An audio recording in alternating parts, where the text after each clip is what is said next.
And are we ready for a roll call, or you want me to wait just a sec? And Maybe just, we got David now, so we're close. who are we missing? Charlie, so I think we're Okay. good. And I know, and I did, I gave Charlie his packet personally, so I know that he's probably going to be signing in any moment. Just any moment. Okay. Yes. Well, maybe the first board business actually is to welcome Mike Dickey. You need to just call the meeting to order. Oh, I'm sorry. I'd like to call the meeting to order. And sitting as the Board of Appeals are, I'll start with myself, Woody Chidick, Chair. Is Dave here? Yep. Okay. And Dave McMorris, Vice Chair.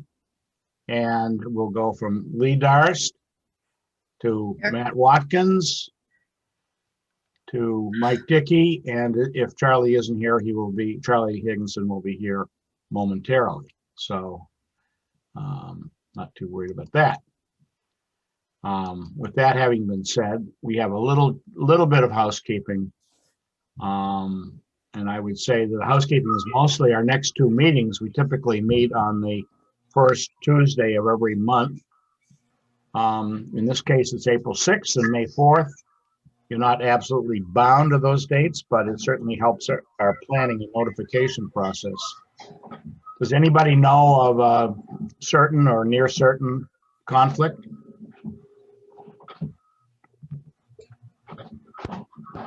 Nope, I'm good for those dates. Okay, hearing none. I'll assume that April 6th, which is really what we have to focus on, is good to go, Jen. Right. And the only other thought process is that March is a very long month. We can see how tonight goes and convene at the end about this. But we did want to do a zoning bylaw working group update. And if our agenda for April 6th is really full, we might want to have one in late March. So just something to think about at the end of the meeting when we see where we are. Yeah, I mean, Jen and I are on that group. It's headed up by Katie Dugan. And I will say that I think it's designed to update, modernize, make consistent our zoning bylaws, among other things, and some of our planning bylaws as well. And I think it's going well, but it's a prodigious task. And I think you will all enjoy hearing from Katie about where we're focusing our attention. Not in every little thing. There's housekeeping, God knows, but I think there's issues of development, consistency, and also some sensitivity to different zoning districts, which right now are pretty much treated alike. So anyway, with that having been said, if we can squeeze that in on April 6th, wonderful. I'd rather not wait, Jen, any longer, knowing the pace at which we're working. I think with this board especially, it's important that we get your feedback and have you think about what we're doing. I agree. So if we determine April 6th is really full, I think that we could put it on there right now based on what I'm seeing. So, but if we felt like we needed to, we could pull the board at a later date to add a meeting. So I just wanted to put it out there so it wasn't a surprise if you get an email or we talk about it at the end. Okay. All right. So that was it, except for one really important one, a welcome. A welcome. To Do we have him? Can we see his smiling He's here. face? I see him right there, Michael Dickey right there. Welcome to the zoning board. Thank you. I'm flattered. Be careful what you wish for. One question I had, Jen. Do I need to get sworn in by Carol? You do, and that's fine tonight. You just won't vote this evening, and we'll have you sworn in. It's been a kind of a crazy week, and we're open now, so we can make sure that happens. Okay. Thank you. And Mike, after this meeting tonight, you and I ought to get together sometime in the next week or so and not only review some things that might have gone a little quickly on each of these applications, but go over some of the more frequent or standard zoning sections that probably are going to come up tonight as well. I'd very much appreciate that, Woody. Thank you. Yeah, no, I'm very green, so I'll apologize in advance if I kind of sit quietly and not try and intrude too much, because Well, I don't wouldn't worry about that. It's just at times, this is accumulated experiential learning. It's very hard to read dry bylaws and put them into context. It's a lot easier when you have I think, a hearing, a case where, XYZ section is up for debate. So anyway, we'll manage our way through this in the next couple of meetings, just building on those. Jen, Sorry. does Mike have to do that online exam before he can get sworn in? Carol will give him his booklet and he can do all of that. She has everything in one booklet. So I'll arrange for an appointment when Michael can get in with her and get everything. Okay. Yeah, he Excellent. doesn't have to do it before he's sworn in. I think he has 30 days Okay, to good. complete the ethics and The the open ethics, meeting law right. training. The other thing, I'm wondering, it's been years since I've felt compelled to take one, but they used to offer sort of an online zoning 101 course. Sometimes it was done in person back in the day. Once, I think at least, it was done via program. Karis, do you know, or Jen, do you know if such a Lauren knows. Of course, Lauren. Thank you. Hi. I'm sorry. Nice to meet you, Mr. Dickey. I'm Lauren Lind. I'm the planning director in town. Woody, the courses that you're referring to, I believe, are through Citizens Planning Training Collaborative, CPTC. They offer those regularly, and a lot of them have been made virtual in the recent years. So we'd be happy to share those resources. Yeah, why don't you both share them with Mike and with me? I can probably sort of say this one looks, I mean, they are different. I take it, listening to you. Not just different times, but different curriculum. Correct. Yes. And they have ones that are sort of tailored to zoning board members and all sorts of different topics that might be useful. So we're happy to share those resources with you. Okay, well, yeah, why don't you share them with us both, and maybe Mike and I can talk about what would be most salient. Certainly. All right, great. Okay, so let's start off with our various and sundry hearings, the first of which is, or the first four of which are continued. The first of which is the Elm Street Realty project down in the harbor, numbers 124 and 87 Elm Street. And representing that client is Adam Brodsky, who's looking for a special permit under originally 9.6, and we still have to deal with that summarily, I guess. And then 8.7 B, which has to do with an extension of a nonconformity. So, Adam?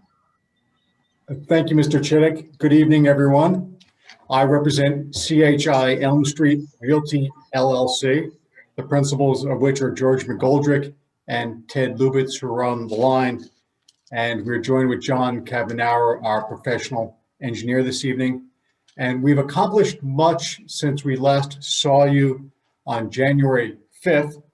The planning board granted site plan approval for the project. The Conservation Commission issued an order of conditions approving the project.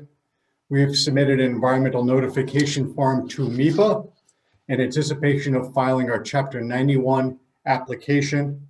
And Mr. Chick, as you noted, we also amended our pending floodplain special permit application to request relief under Section 308.7B to extend the existing non-conforming use of that portion of the Veterans Park parking lot, which is located on 124 Elm Street, to allow us to restripe to add 3 non-conforming parking spaces.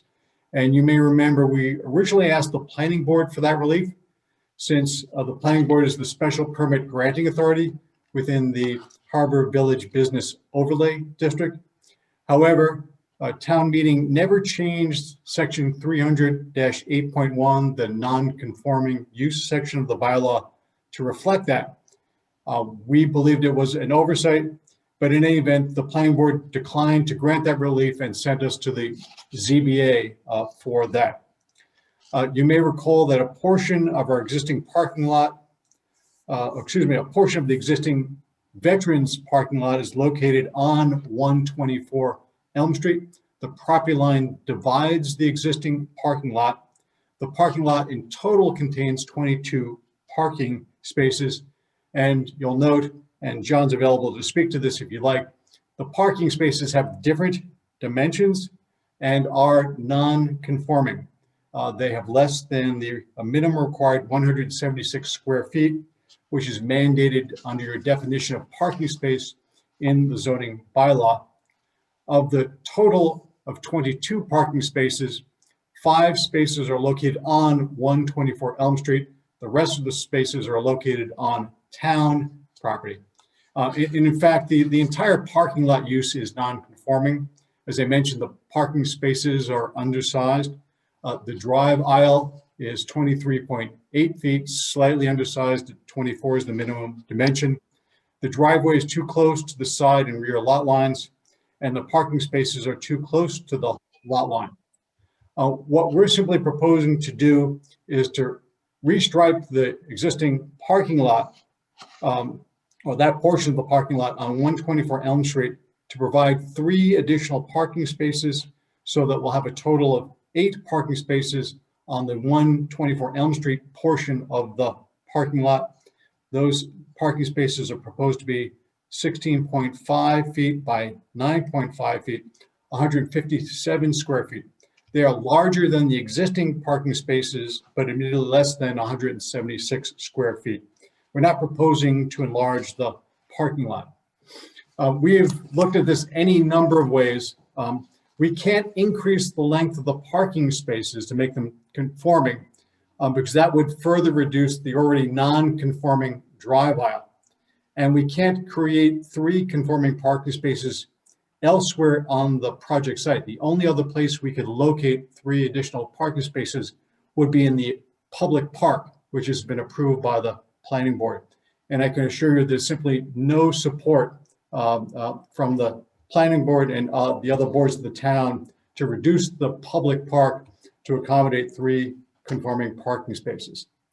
Under section 308.7, you have the ability to approve the extension of the non-conforming use of a building, structure, or land. Our burden of proof is to demonstrate that the proposal is not substantially more detrimental than the existing non-conforming use to the neighborhood and shall not be injurious or dangerous to the public health. I provided to the board with our amended application a copy of the traffic impact assessment study that was performed by Vanass Associates, which was peer reviewed extensively during the planning board process. That study actually assumed 29 units, and you'll recall that the project as proposed had 29 units, but was subsequently reduced to 23 units. So the Vanass report is overly conservative, assuming 29 units. But even with 29 units, the project is expected to generate fewer trips on average over existing conditions. There are no safety deficiencies associated with crash data. The proposed level of service is B or better during peak hours, where a level of service of D would be sufficient. The parking supply was sufficient to accommodate the peak parking demands for the project, and the lines of sight exceed or can be made to exceed the recommended minimum conditions. And in fact, we proposed some site distance improvements, which were made conditions of the planning board approval. I'd respectfully suggest that the restriping of the existing parking lot to provide 3 additional non-conforming spaces is not substantially detrimental than the existing non-conforming use to the neighborhood, and certainly not injurious or dangerous. So we're asking the board to please approve a special permit under 300-8.7B in addition to our floodplain special permit. And I'm happy to answer any questions, as is John. Okay, why don't we take the parking first? And if there are remaining questions across the street in terms of the floodplain, we can take those up as well. So board, questions of the applicants? regarding parking or 124.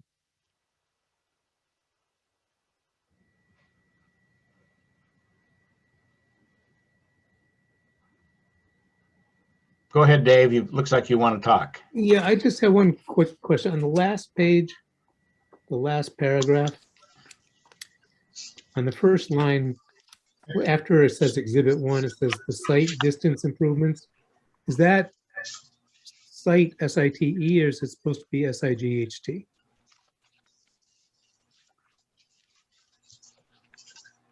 Are you referencing the letter of the 2nd, February 2nd? Yeah, I'm sorry, February 2nd, Adams letter.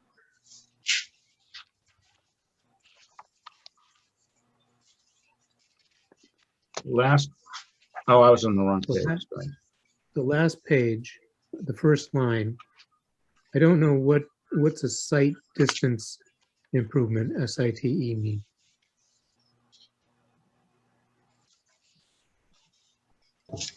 Mr. McMorris, that appears to be a typographic error. It probably should be site distance, so lines of sight, S-I-G-H-T. You're Okay, correct. that makes more sense. Thank you.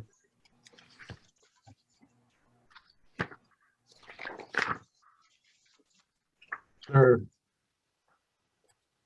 Matt or? No, I think I followed them on what the proposal is. I think I'm clear on it. I'm good. And Lee, how about you? You're muted, Lee. Maybe that's a problem. I'm abstaining from this. Oh, okay. Yep. Sorry. Mhm. I should have mentioned up front, Lee, Darst is abstaining from this hearing, particular hearing. Yeah, I mean, you know, you'd always like to see everything comply. I certainly would. But, you know, given that, you know, we're very close. It's 3 parking spaces out of 22 plus the 9 or so across the street, or how many we have, many across the street. I don't find this terribly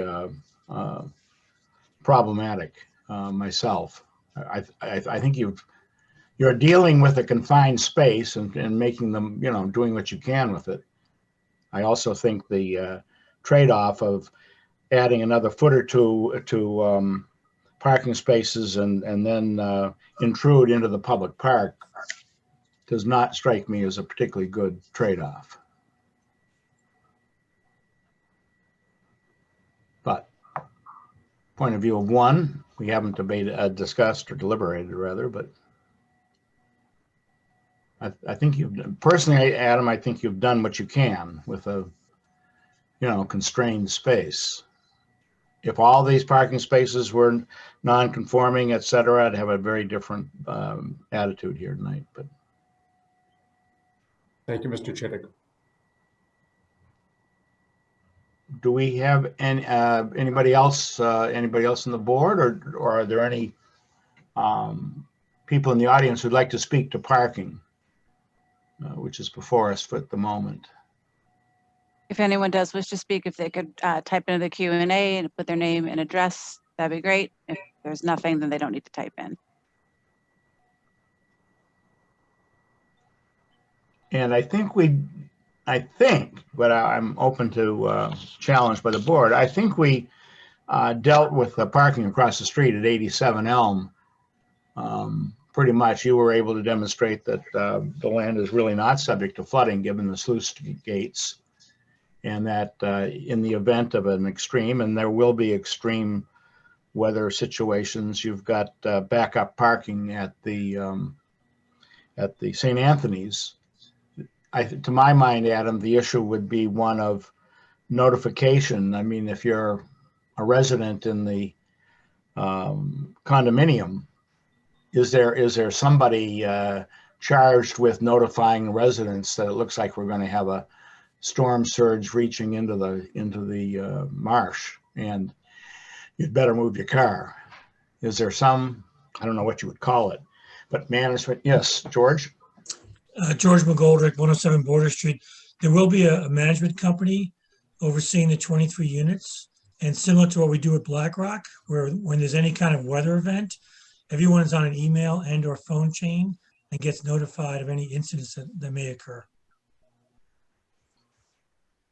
Okay, I mean, this is obviously a liability for the individual owner, but nevertheless, it could create a safety problem. But if it's being managed, that's fine. I mean, does the board have concerns or questions about the management function or the backup parking for that lot in the event it's needed?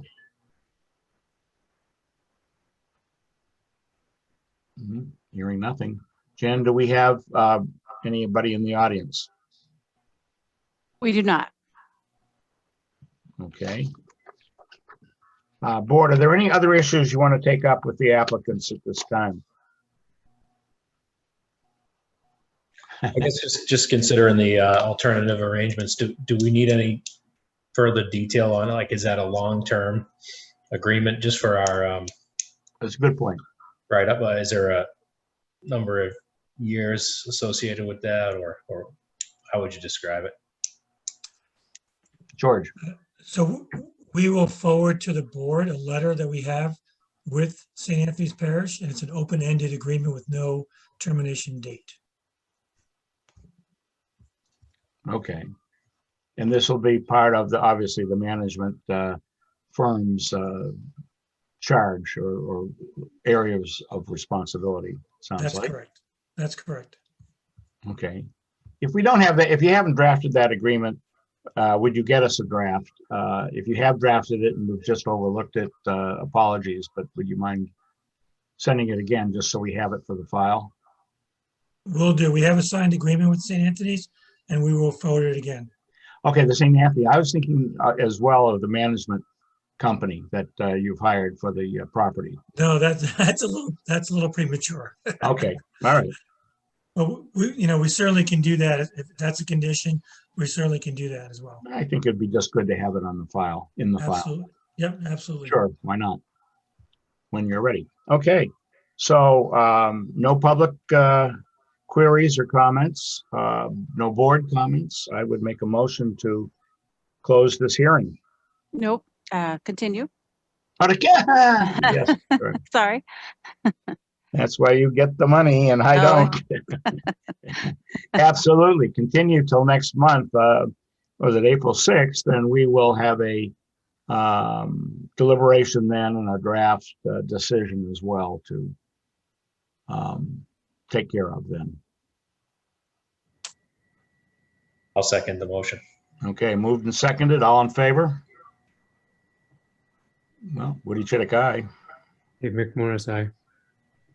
Matt Watkins, aye. So the three of us, okay. Okay. Wonder what happened to Charlie. Okay, well, at any rate, that's continued until next month when we will have a deliberation and a draft decision to chew on. So I Thank you very Mr. much. Chittick, everyone. Thank you very much. Okay, and the next hearing is again a continuation filed by Cavanero Consulting on behalf of the Nortons at 62 Rust Way. That's been in front of us for a while. Then our request to continue the hearing for a few times because of the rear lot setback or the rear setback in the lot. And I see, John, that we have a revised plan, but how about taking us through the changes that were made and the compromises that might have occurred? Absolutely.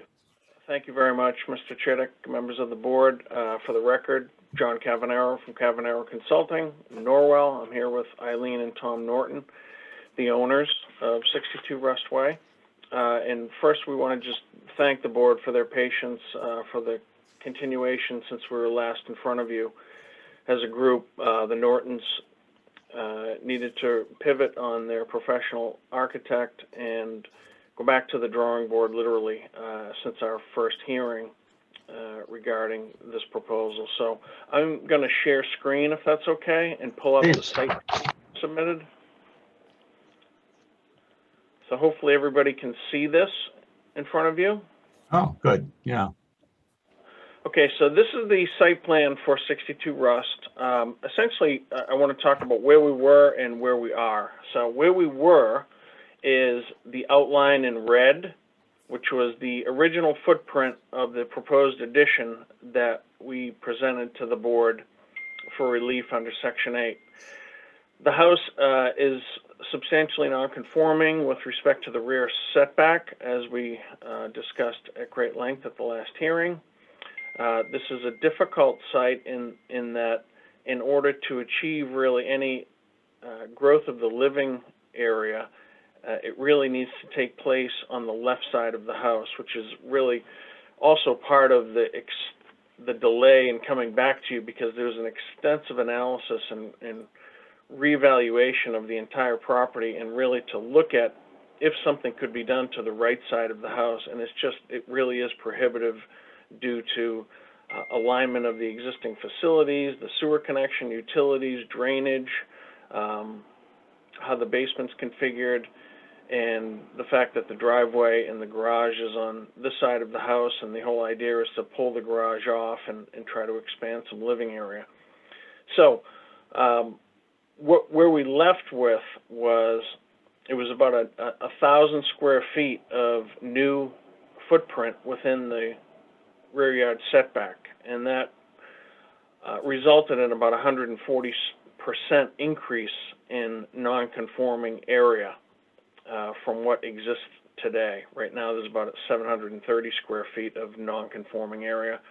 We're increasing that by more than 100%. So we went back to the drawing board and ended up shifting the entire, really reworking the entire house, taking more of the existing house and reworking the existing house to minimize the expansion within the rear yard setback and shift everything forward to try to put as much of the proposed addition within the allowable building setback as possible.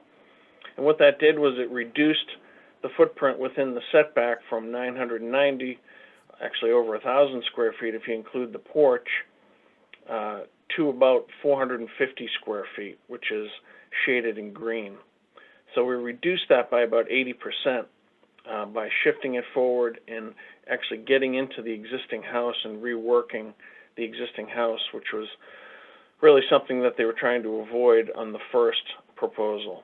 So by really pushing everything into the house, shifting it forward, we were able to reduce that impact in the non-conforming space by about 80%. We didn't get too far into architecturals, but we did want to look at the facade calculations and make sure that what's being proposed is conforming to height. So the architect was able in short time, and the plan tonight is to try to get some feedback from the board so that we can refine the architectural plans and come back in April with hopefully a final package and some final moving into a final decision. So what's being proposed with this revised alignment is a completely conforming structure as it relates to height. The proposed height to the main midpoint of the addition is about 25 feet. I'm sorry, a little under that, 24 feet and a half.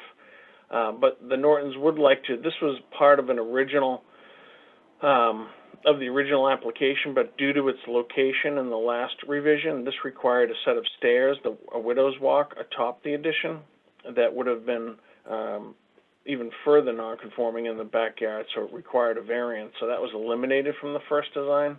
But by shifting the addition forward and minimizing that impact on the non-conforming area, they've added this back into their proposal, and it too is even to the top of the railing well under the allowable height. It's just under 30 feet from the average grade. So this is essentially the elevation that they have in mind, and the footprint reduction is what we're presenting to you tonight to hopefully get some feedback.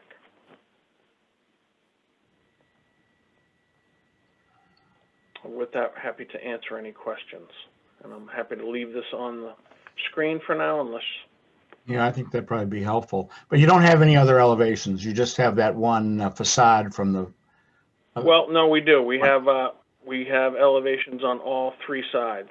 So here is the elevation looking to the neighbor to the left.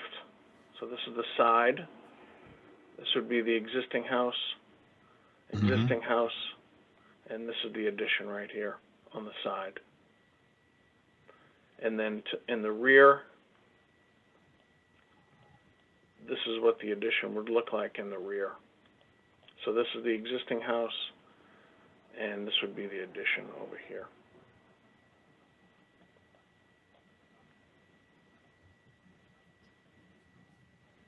okay, I'd like to hear from the board.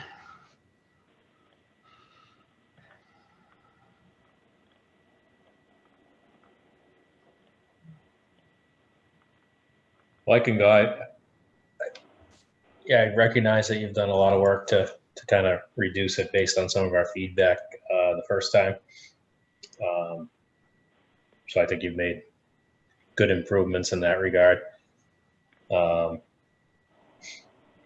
don't have too many questions about it. I guess as I look at that side, I'm just trying to take a look at the dimensions, and it looks like we're adding, what is it, just over 40 feet to what is there today on that left side.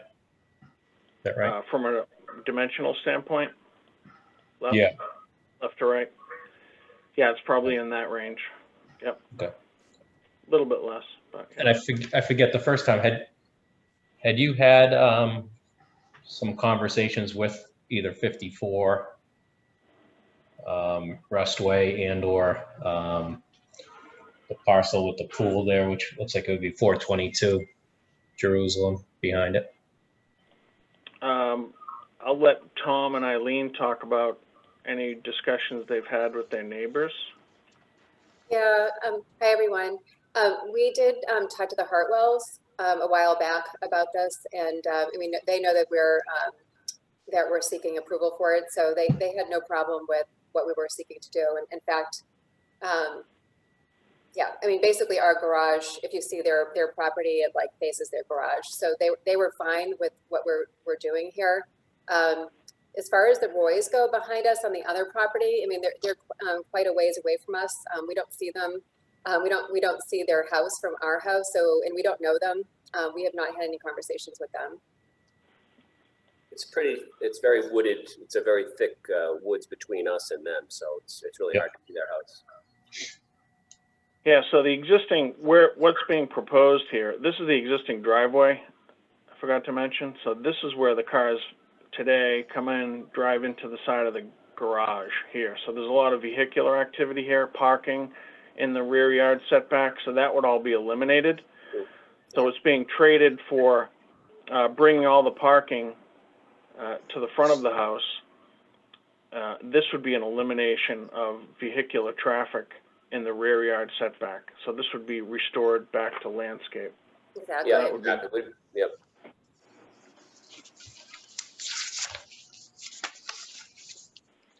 Okay, great, thanks. Yeah, I think that's, What's that little green jog that goes out as close to 10 feet to the lot line, to the top, or I don't know, probably south. I don't know where it is, but Sure. you get what I mean. So I don't know if you guys want to talk about what's happening inside the house. Yep. It's another thing to mention. We were proposing to get a lot closer to the rear yard. We shifted that so that it's less than what the existing is. But if you guys want to mention, this is the existing garage, what you're doing here. Yeah. So what's happening there is basically a bathroom. So when we were shifting around the house to the front, if you remember that middle part of the bump there, yeah, what John's looking at, that was all back to the back of the red line, and that was basically a bathroom. And so in order to kind of try to keep that bathroom in the same space in that existing part of the house, we were just looking at getting an additional, I think it's like 4 feet, so that we can keep the bathroom in the back of the house, in that back room right there. So we just needed a little bit more room to get that full back. On the first floor. In the back, it's on the second floor. Oh, yeah. Basically in the back there. We just needed that additional 4 feet to make that work.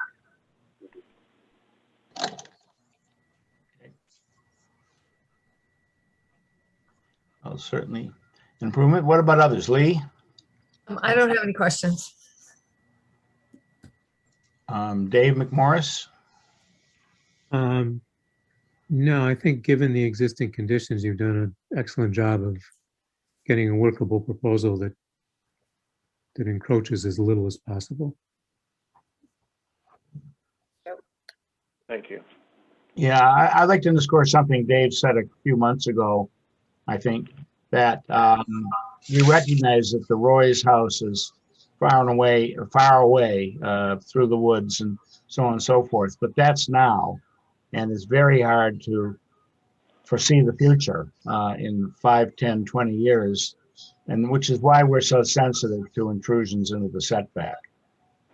Looking at it today, you'd say, big deal, nobody's going to see it, but I have no earthly idea what 2030 is going to look like in terms of the Roy's plans, perhaps for housing or whatever, and I wouldn't want to see something that's, just right on the lot line and have them say, what were you people thinking of? Totally. Yeah, we totally agree with you. We would never, we do not want to do anything that would infringe upon our neighbors or, upset anyone. So we definitely heard your feedback the last time, and, we definitely want to do something that, clearly gets approved, but we want to consider our neighbors. Like, we have really good neighbors all around us. And so we definitely would not want to do something that would infringe upon what they see or anything like that.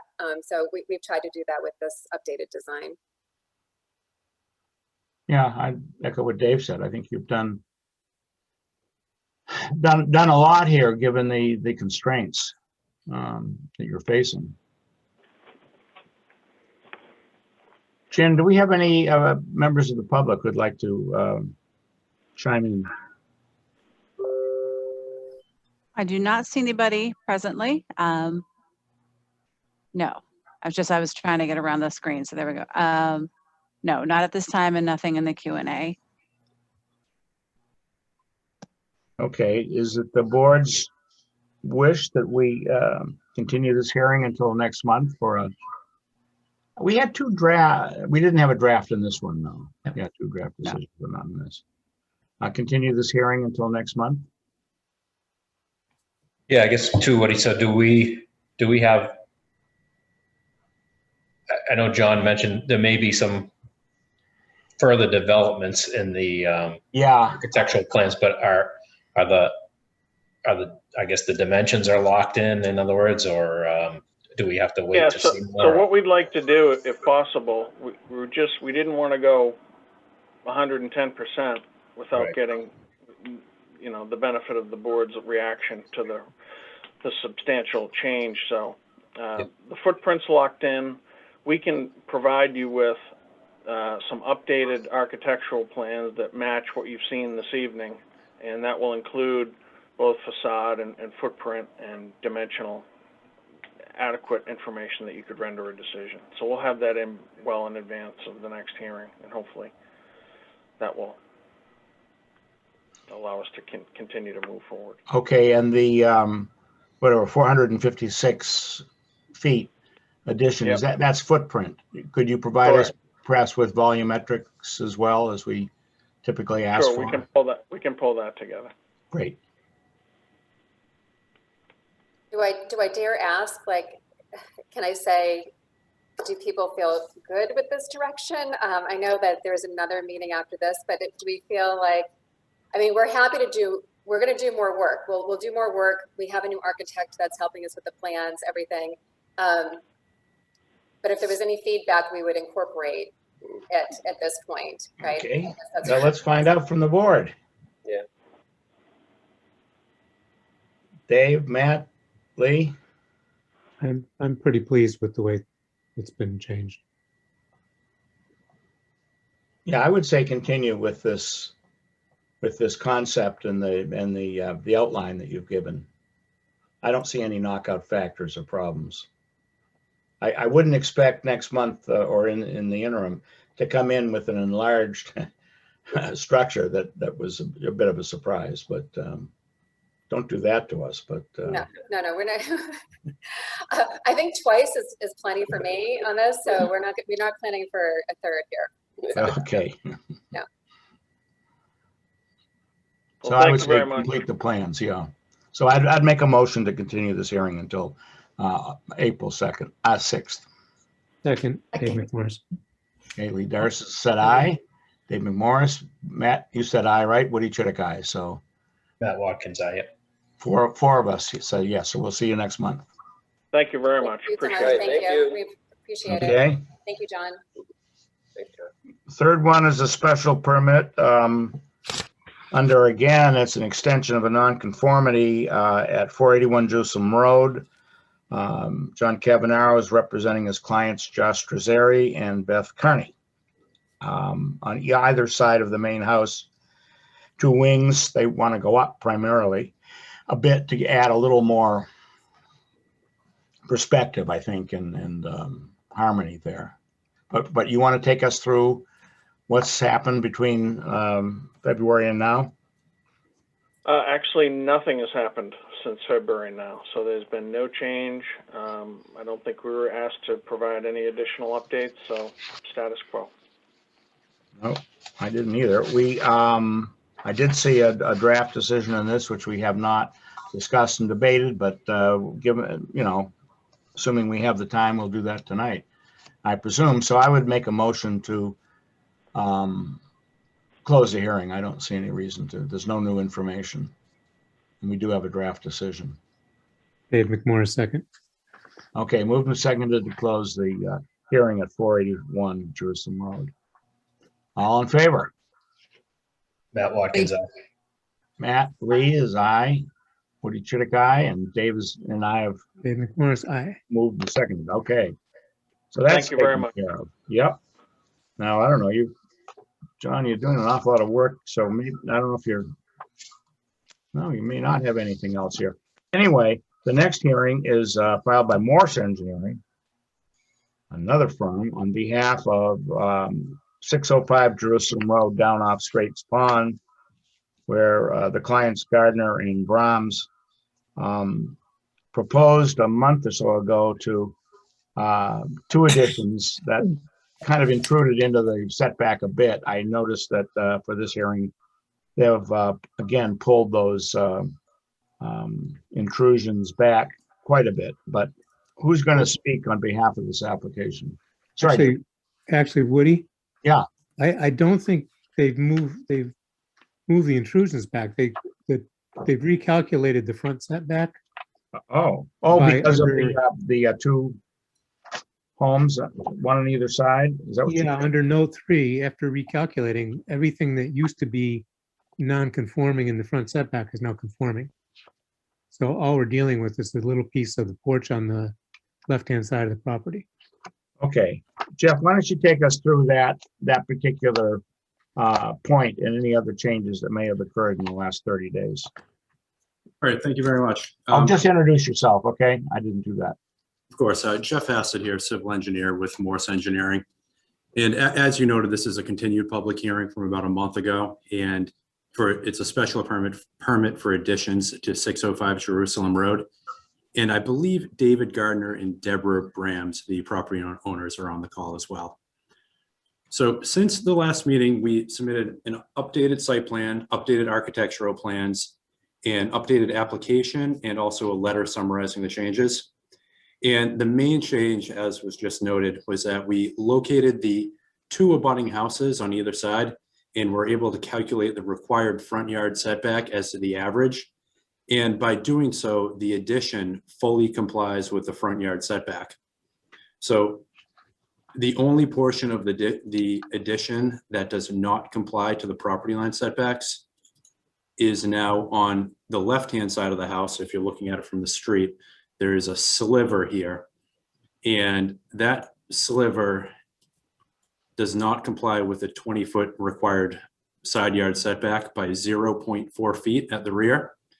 And it's a total of 6 square feet, which that works out to 0.4% of the addition floor area and 0.2% of the total floor area. So of the addition and the existing house.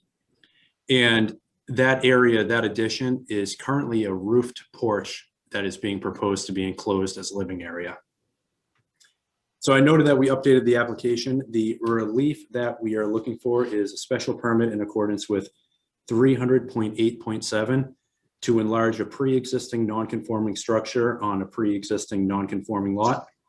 And the addition meets such criteria. It will not be substantially more detrimental to the neighborhood, nor will it be injurious or dangerous to the public health.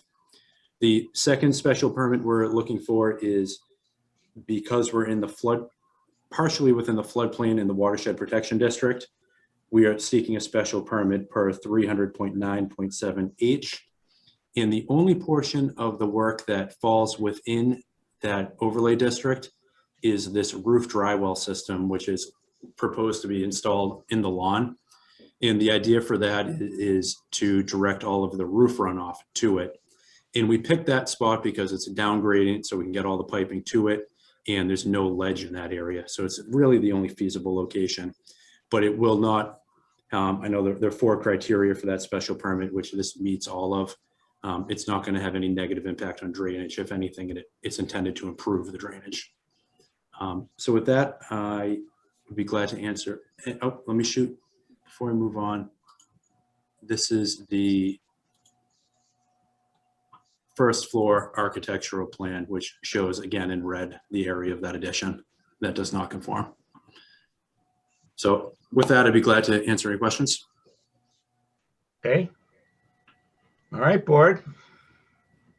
I have 2 things. Isn't there a piling, one piling that's in the floodplain that you needed relief on? You are correct. You have one piling right there. Right where? I'm sorry. Right where that pointer is for the corner of the deck. Yeah. So the floodplain district is the elevation 10 contour running right there. Because let me see if I noted that on the application.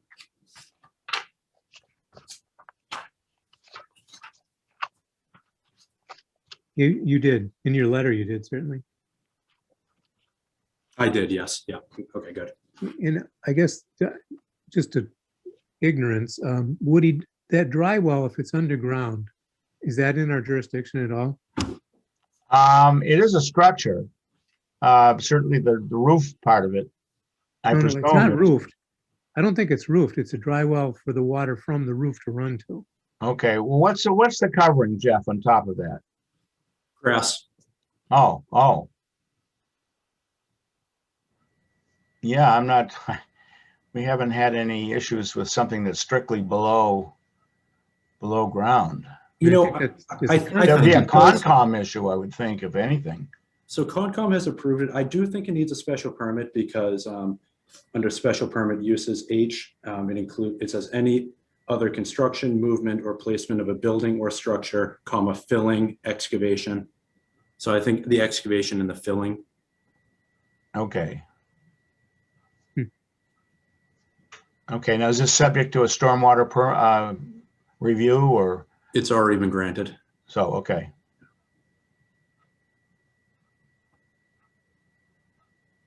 Okay. Yep, thank you.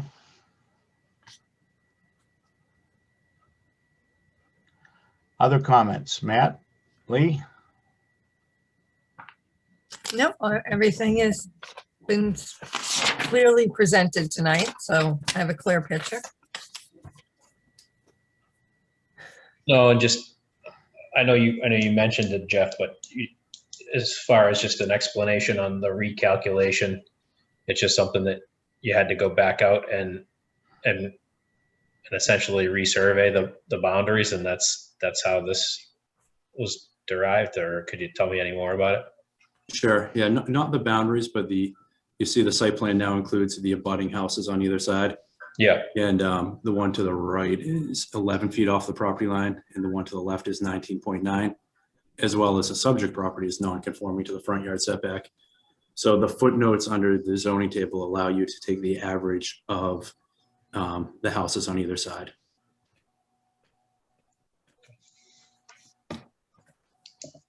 And they're both within 200 feet, Yes, they are. which is the other, requirement. You can't, I think, you can't go beyond 200 feet. Well, okay, I think you've done quite a bit here too. Any other comments from the board before I ask the public? Last time we had a couple of comments from neighbors. Jen, anybody waiting in the queue? There is no one in the queue. I Boy, just this looked. is a one quiet meeting. Like they're all like this. They just go. Yeah, we're never here till 11. Yeah, no. Okay, well, with that being said, and I think we do have, Jen, a draft decision on this one as well. Yes, I believe from David. So yes. And David, you were privy to the revised plans when you drafted that? Yeah, about 8 hours after I drafted the first one. Yeah, okay. So at any rate, we can, all right, well, I'd make a motion to close this hearing then. Second, the motion. All right, it's been moved and seconded. All in favor? Lee Darst, aye. Haley, aye. Matt Watkins, aye. Matt, okay, aye. David Dave? Morris, aye. Woody Chidick, aye. We have not heard from Charlie yet, huh? Okay, with those four out of the way, we now have one new hearing on 140. Sorry, Jen? Yes. So a couple things. So this was advertised for 8:30. And it's 8:23. Right. It is on the agenda for 9, but that's clearly states on the agenda that it might not match, and it was noticed and posted for 8:30. So I was just going to suggest if you wanted to do a little bit of housekeeping to fill the time, there's a couple items you could choose to do.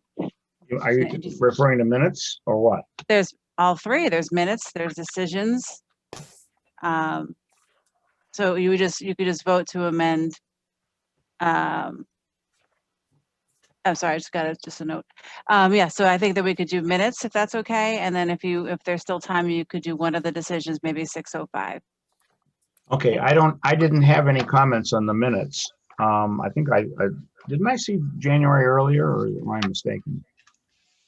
Or is that new to this Yes, I had package? sent them. I just cleaned them up. Yes. Yeah, okay, yeah. Yeah. Well, how about, let's take care of the minutes first, board.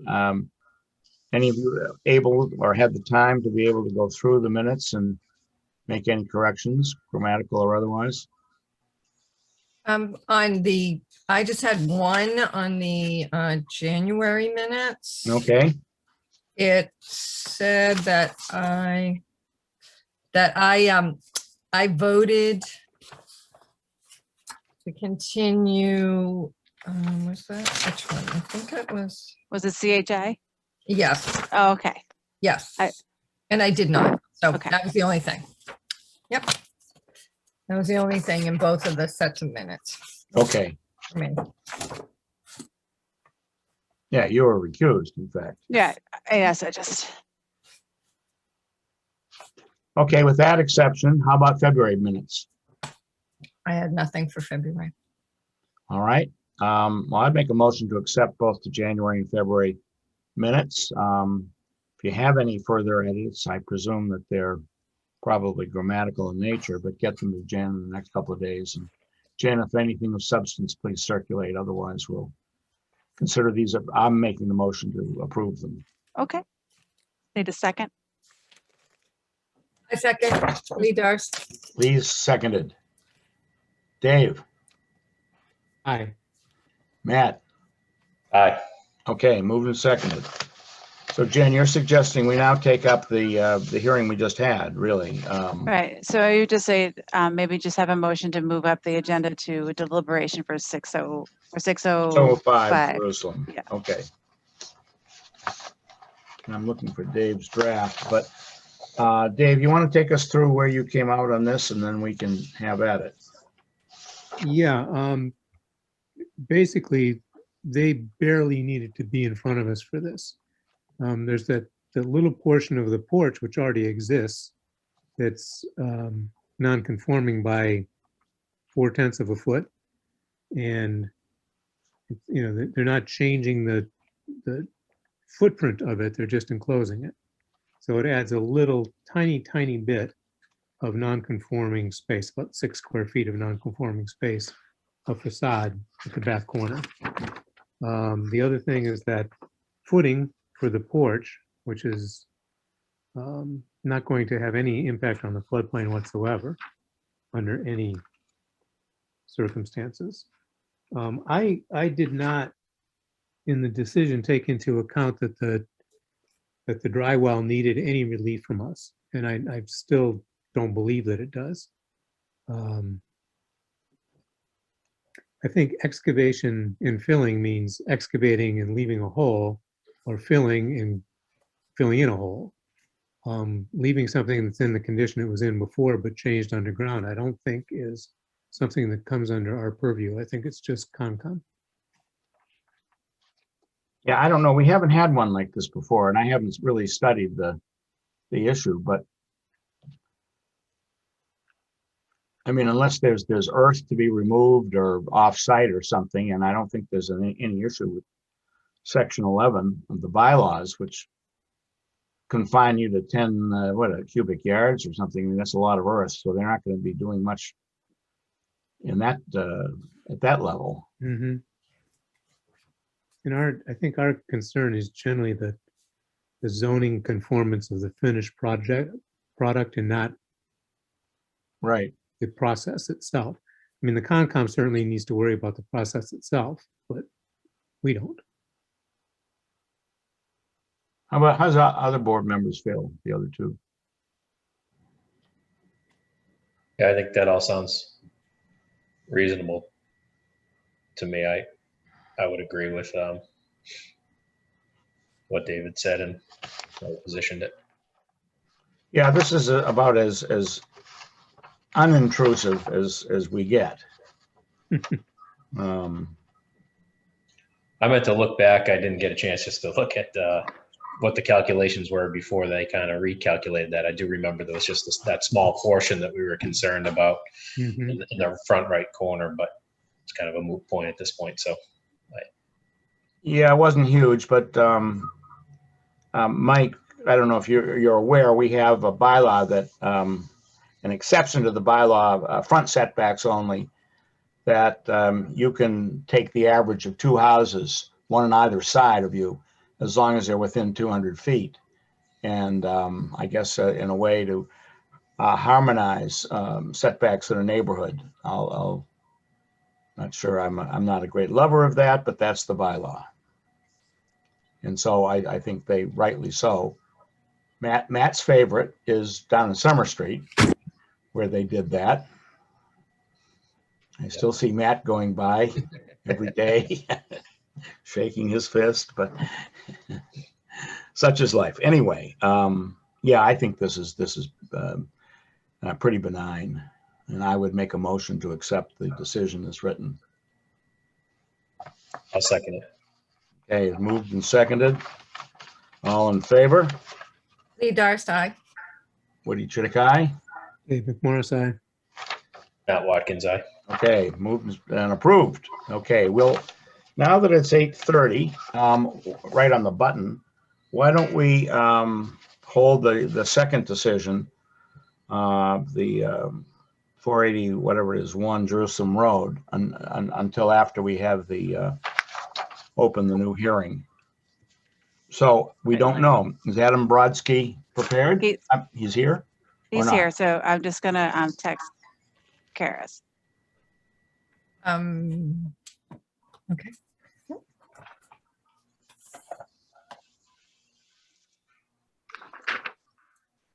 All right. All right. So there's Adam. Okay, Adam, here we are. Thank you, Mr. Chidick. Good evening, everyone. My name is Adam Brodsky, and I represent the applicant, John Scalvo, as trustee of the Scalvo Family Trust. I'm here this evening with Jeff Morse, our professional engineer from, Jeff Hassett, excuse me, our professional engineer from Morse Engineering, and Dick Rockwood, who is our project architect but is unavailable this evening. I'd like to provide an overview and identify the zoning issues and then turn it over to Jeff to present the plan. You're likely all familiar with this site, which is the site of a former automotive garage, which had 2 residential units on the 2nd floor. The structure was destroyed by fire in 2019 and subsequently demoed. The client would, rather than reconstruct the building with the same uses, which he's permitted to do as a matter of right, would like to propose an alternative which we think is infinitely more attractive and beneficial to the town. The property is located within the Residence A zoning district, the floodplain and watershed protection district, and the water resource district, and we are in proximity to wetlands, and the former building and uses were non-conforming within the district. The building encroached within the side yard setback. The parking associated with the former uses was non-conforming. In fact, there was a variance granted for parking in 1991, and the impervious coverage of the site is non-conforming. And so the clients are proposing to construct a new building with actually the same footprint, but relocating it further to the rear of the site such that it's conforming. And in fact, I noticed a mistake in my letter where I suggested that the proposed structure would have a non-conforming rear setback. That's not accurate. If you actually look at the zoning table as well as the plan, it conforms to the rear yard dimensions. We're proposing 3 retail units on the 1st floor and 3 residential units on the 2nd floor. There is proposed residential storage on the 1st floor, but it's fundamentally retail on the 1st. And we're essentially proposing to swap the non-conforming automotive use for retail use, which is non-conforming within the district. We're continuing the former multifamily use, but instead of 2 units, we're proposing 3 units. But again, it's the same footprint of the building. And so we have the same total areas for each use.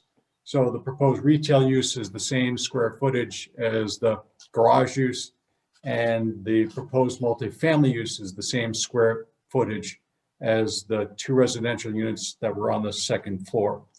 The parking remains non-conforming. We're providing 17 parking spaces, which is less than the 33 required under the zoning bylaw. 6 spaces will be allocated for the residential units. Each unit is a 2-bedroom unit. So essentially each unit will have 2 parking spaces. And we're proposing 11 spaces, which includes 1 handicap space for the retail use. Section 308.7B allows the extension of the non-conforming use of a building and the structural alteration or enlargement of a non-conforming building, provided it's not substantially more detrimental than the existing non-conforming use to the neighborhood and not injurious or dangerous to public health. And also section 8.8, that is 308.8 of the zoning bylaw, allows a change from one non-conforming use to another where the new use is not substantially different in character and not substantially more detrimental to the neighborhood than the existing non-conforming use. And so we respectfully suggest that the proposed uses are not substantially different in character. The neighborhood presently has an adjacent automotive repair shop. I don't know whether it's open or not, but there's that shop on the corner. And there are several other multifamily homes in the neighborhood. And we suggest that this proposal actually will result in a improvement to the neighborhood being a much more attractive use than building yet another garage building. We think that small scale retail is better than the automotive use, which we can put back on the site. We also need a floodplain special permit under section 309.7H. This site's oddly within the floodplain. I don't think there's any history of flooding, notwithstanding the habitable space is located on the 2nd floor, and the 1st floor retail use will be flood proofed. But again, I can leave it to the client and to Jeff to speak more regarding flooding. We also need approval of the change in impervious in the Water Resource Protection District under 314 4C5. We are reducing impervious, it's by a small amount. We're actually reducing impervious, and we're making it more conforming in that respect. And we're providing a stormwater management system where none presently exists for the site. As I mentioned, there are wetlands adjacent to the site, and we will require an order of conditions. But the first step in this process is to come to you to see whether this is a project that you would find acceptable.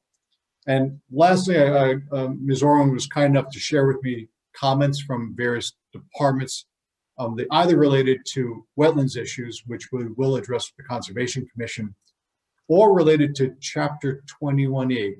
So as a result of the fire, there was a release of oil and hazardous materials into the environment, and there was some concern from the town that that had not been addressed.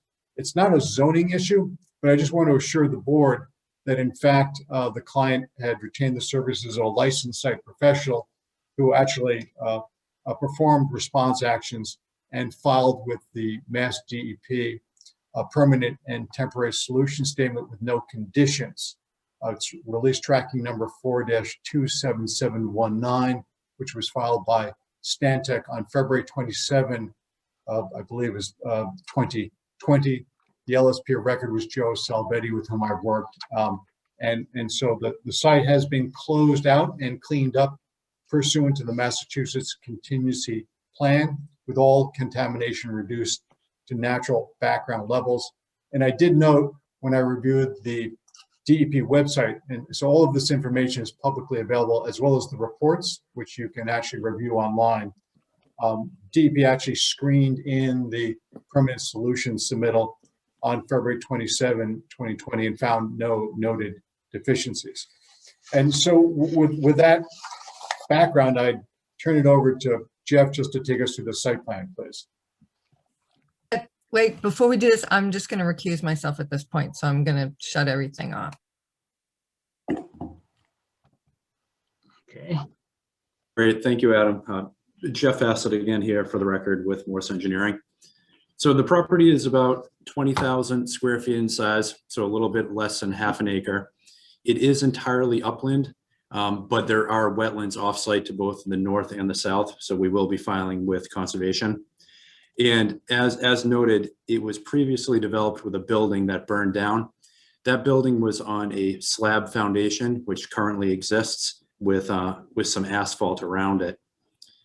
So the proposed work, and why don't I share my screen 1 second.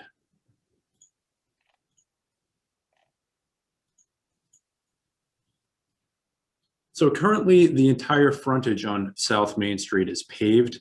And with this redevelopment, the access will be better defined as a standard 24-foot wide width.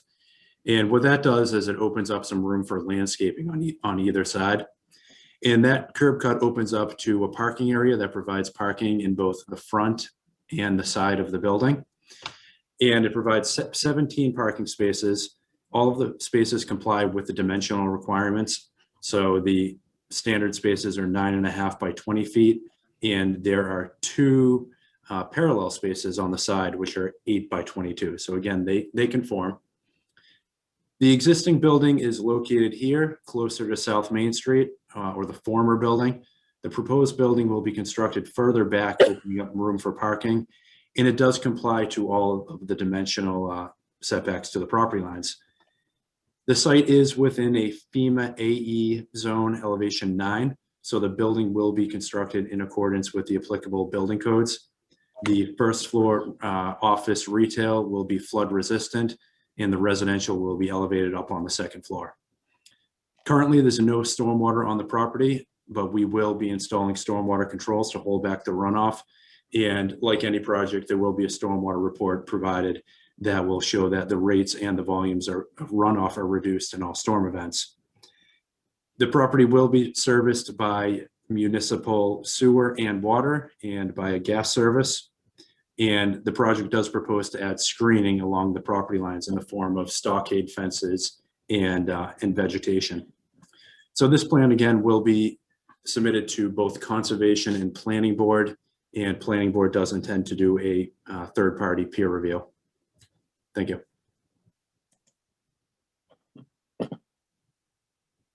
Okay, is that your opening salvo? Yes, Yeah, it is.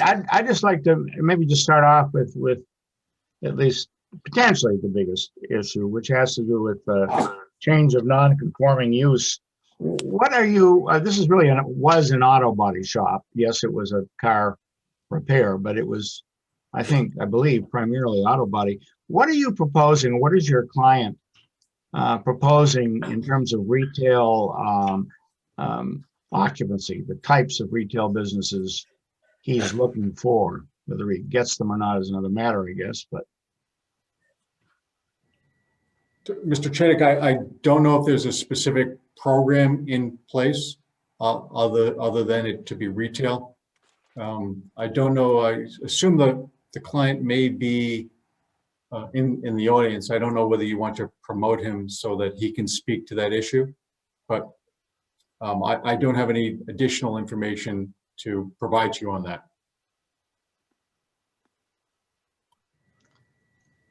Maybe you could just speak to 8.8 then, in terms of you've made the statement that you think this is a use not substantially different in character. One, I guess Adam could argue that an auto body shop to I don't know what, I mean, professional office is rather a sea change, but not knowing what's planned, it's a little bit hard to do a comparison. But they feel differently to me, different to me. Well, I would agree with you only in that retail, or as you said, a professional office would be a far less intensive use than an auto body or automotive use. So I think substantially different in character. You don't want to substitute a more detrimental use. You want to propose something that would have less impact to the neighborhood. So while I don't disagree with your description as it being a sea change, I would respectfully suggest it's a positive sea change. Oh yeah, I wasn't saying this is more detrimental.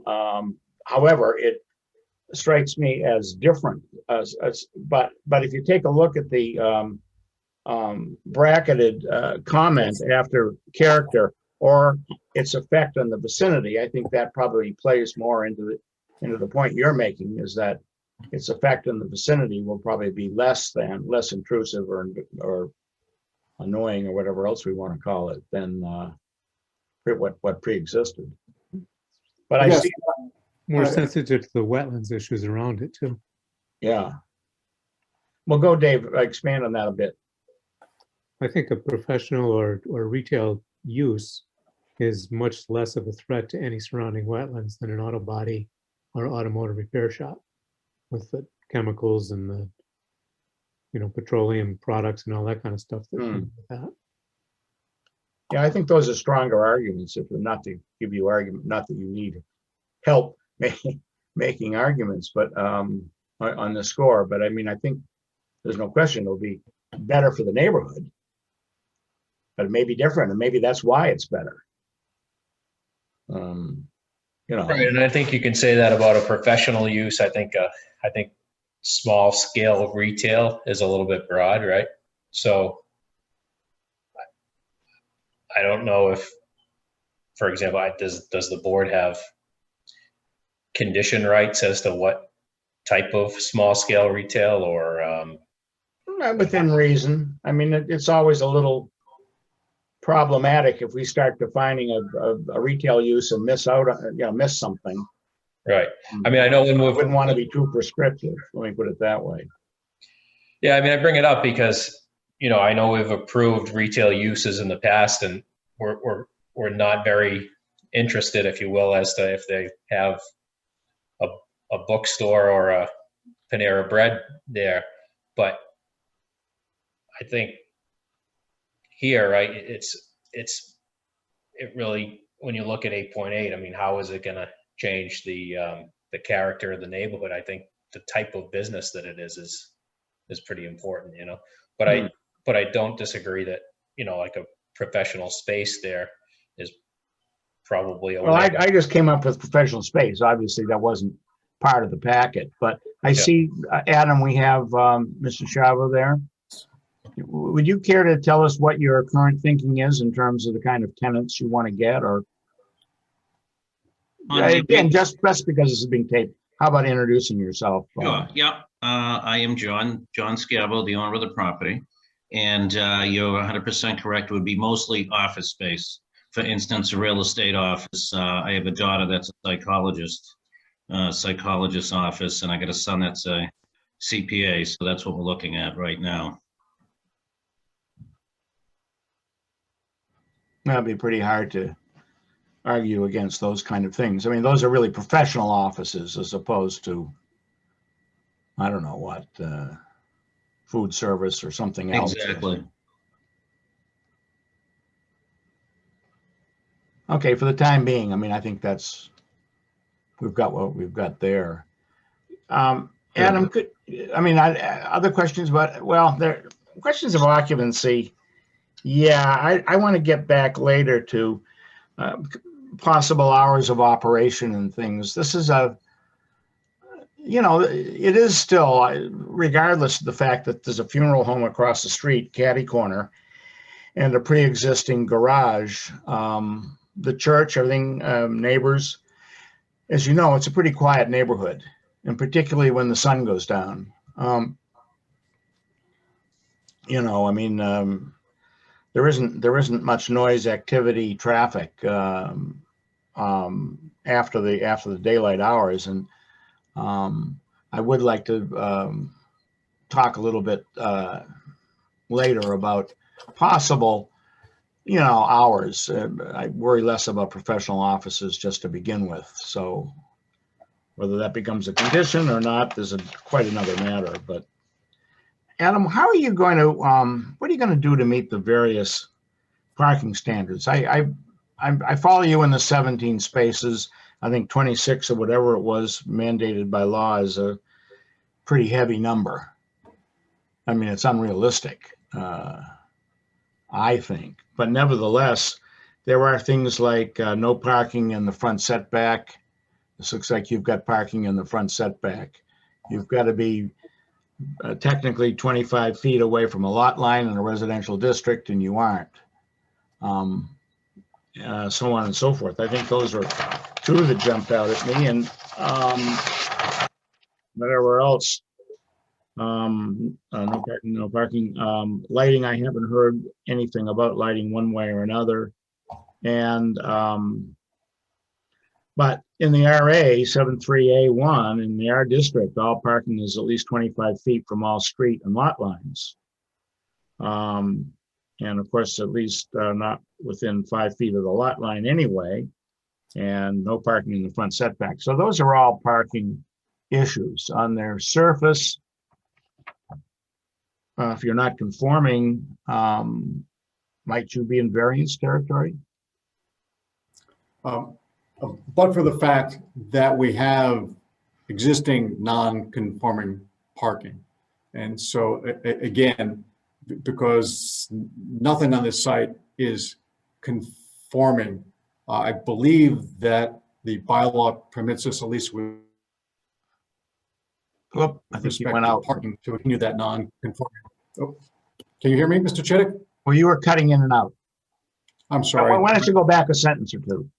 Oh, no, thank you. I don't know why we're having a technical problem. It's been fine all evening.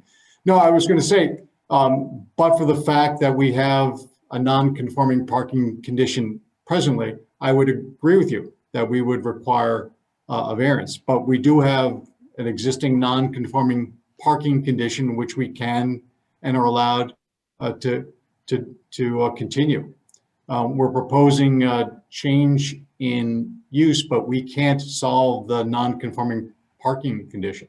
So again, would you be able to furnish us with the before picture of this lot? I mean, we can take your words saying that, you know, these are pre-existing, but we've seen no before and after. Well, we've seen an after, but no before.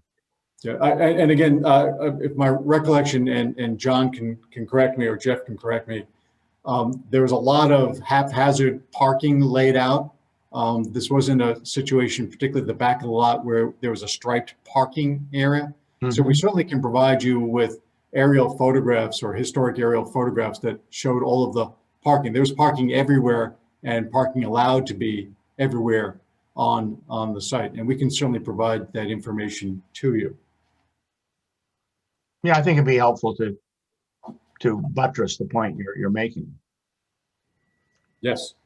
With respect to lighting, we assume that was going to be a planning board consideration. And so we've talked about commissioning a photometric study. And while we are scheduled to be in front of the planning board next week, I mean, this is a project in progress. We wanted to come and see you first and identify any deal breakers, candidly. But we're also trying to move very quickly, given John's desire to determine whether he can do something like this or whether he is going to be limited to reconstructing the former building.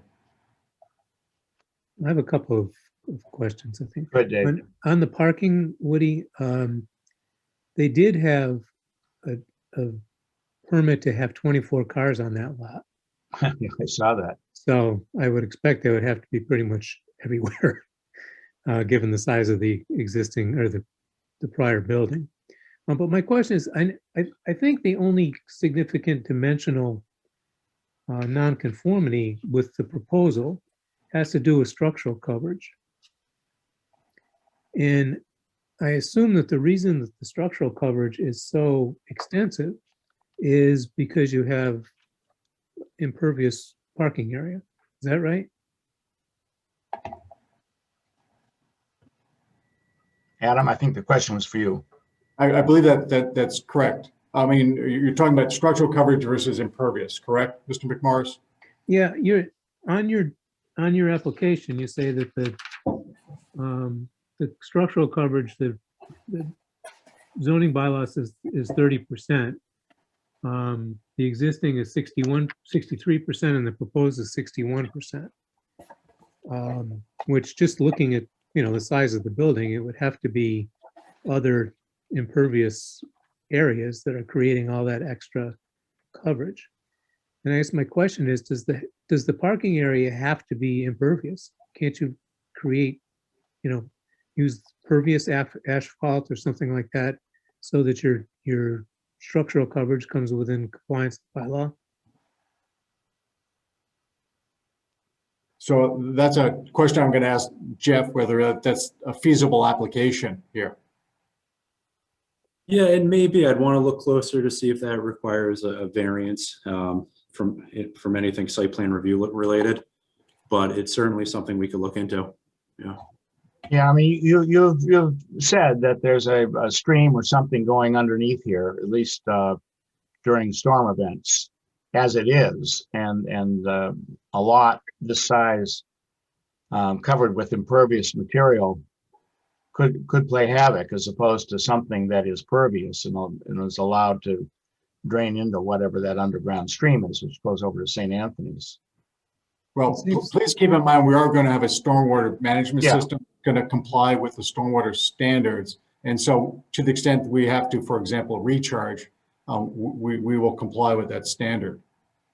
It just seems to me that if it's reasonably feasible, financially and practically to conform, that it's better to conform. Yeah, we have used pervious asphalt on other redevelopment projects, and properly installed with the right reservoir of stone below it, they really do function well. You really get minimal, if any, runoff from them. So we could look into that, certainly. Yeah, we would be, I think, I can't speak for everybody, but certainly I, and probably Dave at least, and probably everybody, would be in favor of either that or giving that a serious look. If it's not practical, it's you can make that point, but I think it would be an enhancement over what exists today or has existed, environmentally. And I understand COMCOM will have a big role to play there. But are these units, the three retail units, this is going to be rented as opposed to sold? These are rental spaces, are they? Yes, that's correct. I presume. Yes. Okay. Hopefully they'll be on a 2 or 3 year lease, I guess, or longer term, depending. Yes. I've got 2 other concerns, and you guys can help me out, because I don't know where that the garage over there to the southeast or south, whatever it is, really ends. But there have historically been everything, as you know, from boats to cars, many of which are unregistered, and a couple of other vehicles, tires, and God knows what. Some of which I'm sure belong, or the responsibility of the proprietor of that garage, but I don't know how many extraneous vehicles have been on that site. It looks pretty cleaned up, but I'm not sure that it's cleaned up all the way to the lot line, to the, whatever we call it, down south or something, toward Spring Street. Why did you ever be like, urban planning? That's what I want to do. Well, we have somebody with a mic on. He's about to. Anyway, so what is there? Is this entirely cleaned up, and what are your plans for that? On the subject property, there are not any vehicles. Okay. I believe you're talking about the garage to the southeast. Yeah. See, I don't know exactly where there are vehicles and there's a boat or so. I don't know. Well, there's a boat up toward the lot line. That's another issue. It's not your worry. No, I couldn't say through this area here. Along the northerly property line, there's a guardrail that defines the property line work very well. I think one condition would be that beyond the parking spaces, this lot, if there is anything left over, that it get cleaned up. Derelict cars and boats that are never going to float are just not appealing, and they're going to actually, I think, detract from what you're trying to do, which is to improve the visuals of the property. But I just put that in there. That would be, I'm sure, a condition we'd want to see. They may not be the responsibility at all of this applicant. I don't know. No, I have nothing. There's no boats, there's no vehicles, tires, nothing on the property that I'm in control of. That's 151 South Main Street you're talking. Right. Well, if that's his, then we'll deal with that separately. But I just, I'm just saying I don't know, but would not want to see anything end up, any overflow on this. I understand. Yeah, no, there is nothing on the property. There's a few cement blocks on the fence that goes to that 2-family on Spring Street there, but there's no tires, there's nothing related like that. So the lot's pretty empty. Okay.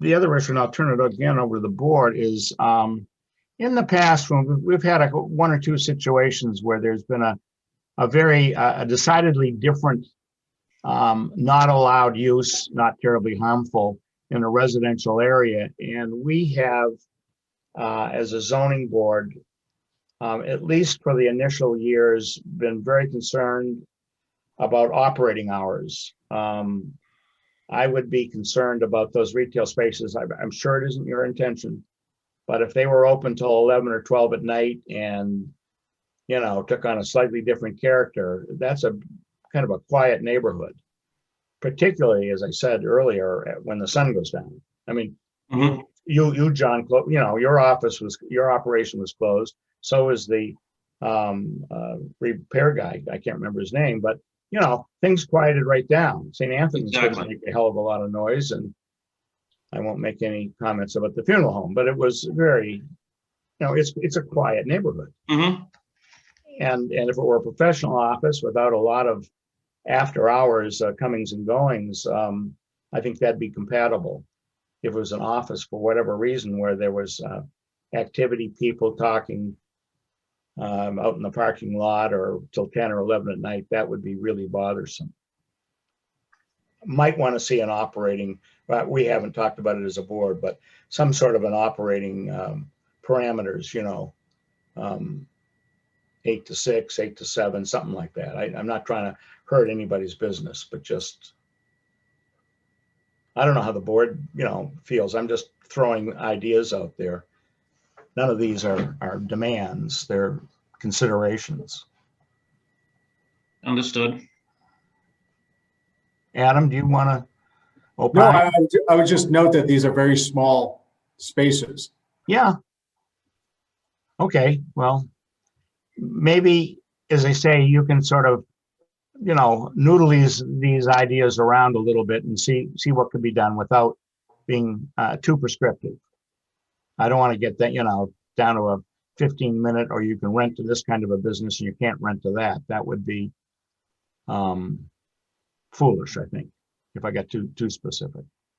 Makes sense. No, I'll work with Mr. Schiavo to better define the uses, and we'll also consider operating hours. Yeah, I think this could be, a real blessing in the final analysis. Nobody wants to see a business burned down, but what might rise out of the ashes could be a heck of a lot better. And necessity forces you to this point. Probably rather not deal with it, but I don't blame you. But what other questions does the board have before we open it up? I mean, because this is a residential neighborhood, I certainly don't want anybody 3 years from now saying, "What did you people do?" I'd like to anticipate the concerns and things that could happen and see what we can do to mitigate them. Board. I don't think I have any more. I mean, I mentioned same, just like you did, I had the same kind of concerns about the definition of the small scale residential, retail use, hours of operation. Probably take a look at some of the one that comes to mind of like one of the recent ones where we had some conditions with even like function space. I know it's a different animal, but just to try to take a look at what might make sense for conditions, Yeah, I don't think, and the function space, while it was different and had different operating hours, it was the same principle. Yeah. People were very concerned that the operating hours over time stretched and stretched and stretched. You're talking about North Cohasset, right? Yeah. Yeah.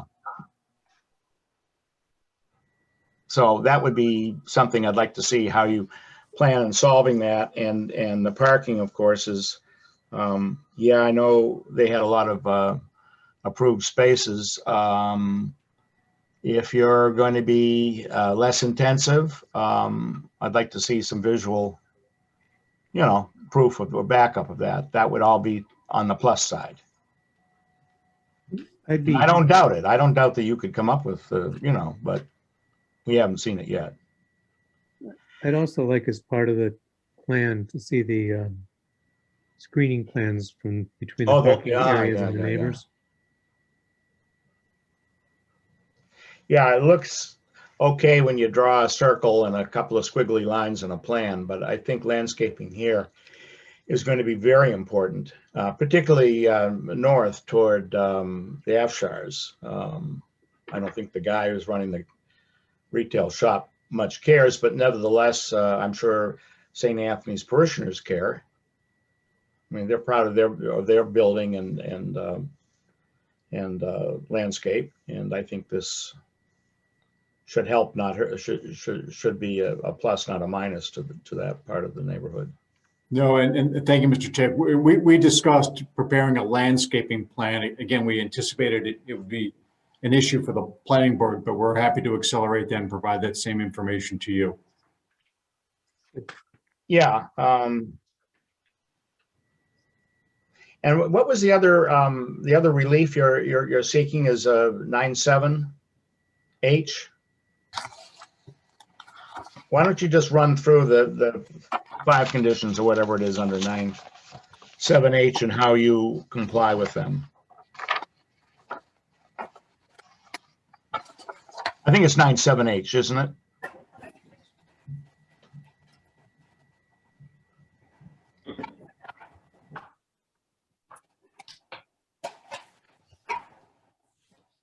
Oh, sure. 97H being the floodplain watershed. Yeah, yeah. district. Sure. Yeah. And forgive me, I'm putting my hands on the application. If you give me one moment. Okay.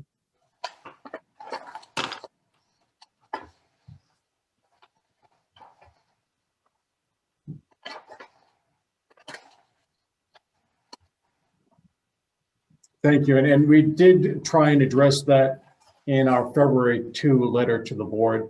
The first condition being that the proposed structure or use is not subject to damage by flooding or waves, nor is land unsuitable for the proposed structure or the use because of drainage conditions. And as I said, and Jeff can speak to this, we are technically within the floodplain, but there's no history of flooding on this property. But notwithstanding that, the project is designed to comply with the Massachusetts Building Code flood-resistant construction requirements and will not be subject to damage by flooding waves. The habitable space is going to be on the second floor, well above the base flood elevation, and you're permitted to have commercial uses below the base flood elevation, provided that you flood-proof that. And so we have the retail, or as we discussed, professional office space on the first floor and some storage for the residential. All of that will be in compliance with the state building code. And additionally, with respect to drainage, as we've mentioned, there's presently no stormwater management on the site. And we're actually providing a stormwater management system that complies in all respects with the stormwater standards, as well as the Cohasset stormwater bylaw. The second requirement is if the land is subject to tidal action or adjacent to tidal waters, the proposed structure use is not less than 10 feet above mean sea level. And again, we're not subject to tidal action in this location. The third requirement is the proposed construction use and or change in grade will not obstruct or divert flood flow or reduce natural flood storage capacity to the extent of substantially raising the high water levels in the same or adjoining districts. Again, and Jeff will correct me, we're not proposing any dramatic changes in grade. We're not going to be changing the direction of flooding in any respect. And in fact, we're improving conditions by providing stormwater management that doesn't presently exist. The fourth requirement is the proposed system of drainage and or private sewage disposal will not cause pollution or otherwise endanger property of the public health. And again, the stormwater management system will comply with the stormwater standards and will be connected to sewer. There will be no environmental issues associated with those components of the project. And lastly, the proposed use of the land does not derogate substantially from the purposes of the floodplain and watershed protection district as set forth above. And again, you know, we have or had a previously existing building that was non-compliant within the floodplain, where, you know, while that structure no longer exists, we can, you know, reconstruct it. But in any event, what we're proposing to reconstruct is compliant with the Massachusetts Building Code in all respects, as well as the local requirements with respect to flood protection. So again, it's an opportunity to improve conditions. And so we think that this is perfectly appropriate in this section. I don't know if Jeff has anything else to add on that point.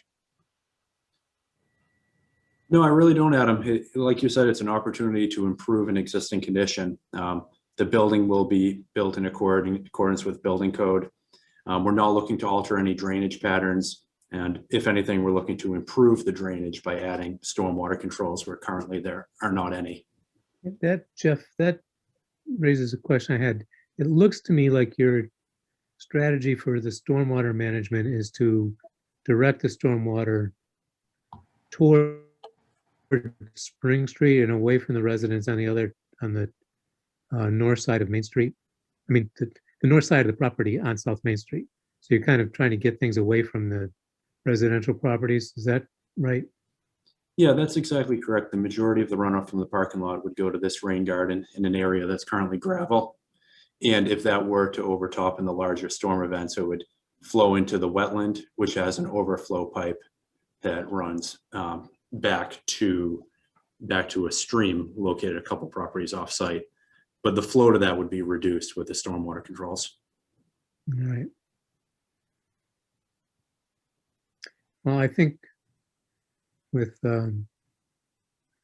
I do have concerns about the pervious areas of the property, and would be very happy to see them, I mean, the impervious areas, and would be very happy to see them converted to pervious areas. And I'm very interested in how the screening between the parking spaces and the surrounding properties is going to look.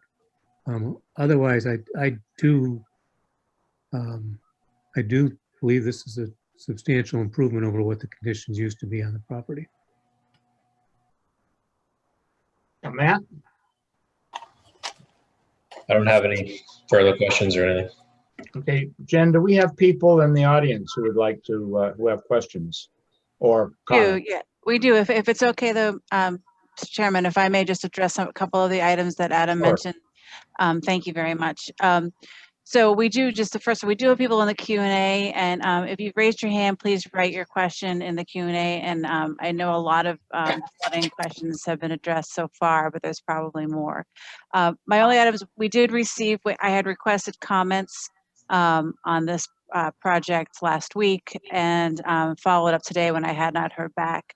And I think it's because we have two applications parallel tracking at the same time. So many comments are going to be applicable to both the planning board site plan as well, and then this project.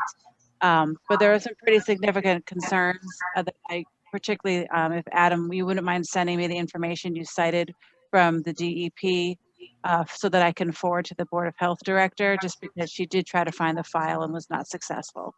And the other, I know that is, again, has more to do with the Director of Public Works and what he said regarding the flow underneath. And I'll make sure that everybody gets those. We did just get them this afternoon. I'll make sure that council and the rest of the board members, this evening, I just sent them to Attorney Brodsky and the chair and vice chair of the board, so that they would be discussed in the record.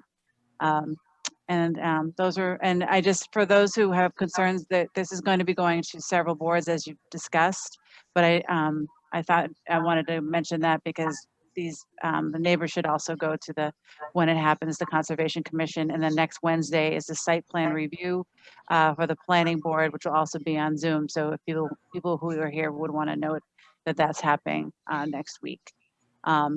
With that, if I could just ask Jeff to stop sharing a screen, just so it'd be a little easier for me to see, and then I will read the board the comments. The comments that are in the or from the neighbor Connie Ashfire at 141 South Main Street.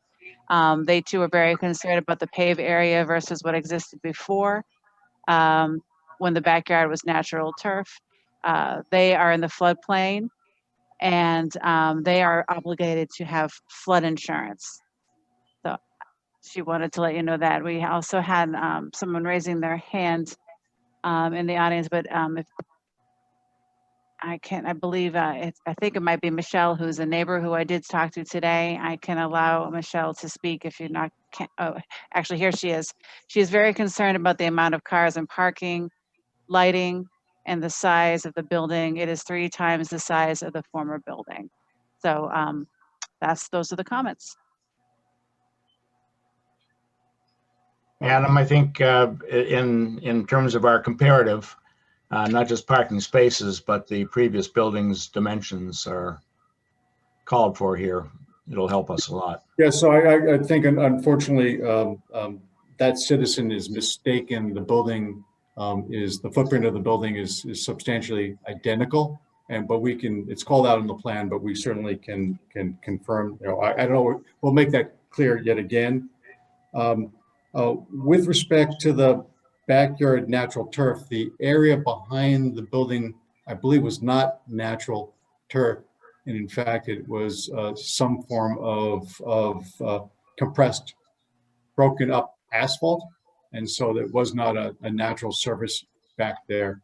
And I just wanted to make that clear. We recognize we're within the floodplain. Again, this particular site, we're not aware of history with respect to flooding, which isn't to suggest that other areas in the neighborhood don't flood. So I didn't want to suggest that. It's in the floodplain. Those other properties are required to have flood insurance, and that's because they're in the floodplain. We know that, which is why we're in front of you for a floodplain special permit.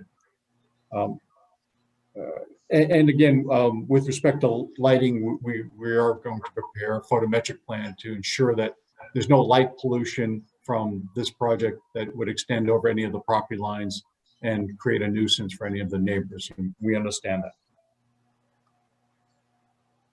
Does Michelle have other questions for Attorney Brodsky or the engineer, Jeff? Presently, the Q&A is empty. Okay, I'm proposing, by the way, because this application is going to how many boards? I mean, Concom, planning board, and any other boards? Not that I'm aware of. Well, I mean, at least those two. I would propose that. I mean, typically we would continue this anyway, but to continue it a couple of times as you wend your way through these other boards, so that if there are any changes of substance, we and you know can wrestle with those at the same time rather than render a decision that has to be revisited. We wouldn't drag our feet, but. So, Mr. Chick, we're happy to accommodate you, but fundamentally, you are the gatekeepers on this project. Yeah. Because of the unusual zoning issues. We're fairly confident we can work through our site plan issues with the planning board, as well as our issues with the Conservation Commission. And so, you know, we are trying to get some indication from the zoning board as to whether they think we're on the right track. I mean, my general sense is yes, we have some additional work to do to address your concerns, but it sounds as if the board, I'm not going to say it likes the project, but the board understands the project and at this point doesn't have serious objections to doing it. So again, we're happy to accommodate you. We're just trying to get a sense, since really at the end of the day, you folks are going to control the success of this project. Yes, Jen. There are a few more questions, and then after that, we could close. I don't want to tell the board what to do. You could close public comment. We don't have to answer everything this evening because they are coming back, and so oftentimes it's great to get the comments out and then allow Adam to address them or the applicants to address it at a future date. But just because they are written, would you like me to read them? Sure, they are please. It's from the direct abutter, Michelle. So she is stating there are only 2 studio spaces above the residence, and I'm not even sure they were legal apartments. And again, only 2 people live there. Now they are proposing 3 2-bedroom units that is potentially 8 to 10 people. And then she said at the end, many issues to work through. And then the Connie Ashvar said, it also sounds like what Jeff Hassett said is the extreme flood. It would eventually drain onto our property. I believe there was a garden in the backyard for a while. So those are the final comments that I have. Okay. So you know what they're going to be focusing on. So the better you can address these issues, if they, in your estimation, exist at all, but at least ameliorate them, the better off you are. We don't like to give previews of where we're coming out, Adam. It's just not something that happen. I don't see any knockouts at this point. No, and thank you. I certainly wasn't asking for a straw poll or anything like that. I think we've gotten the feedback that we needed. Having said that, could we be put on the April 6th agenda?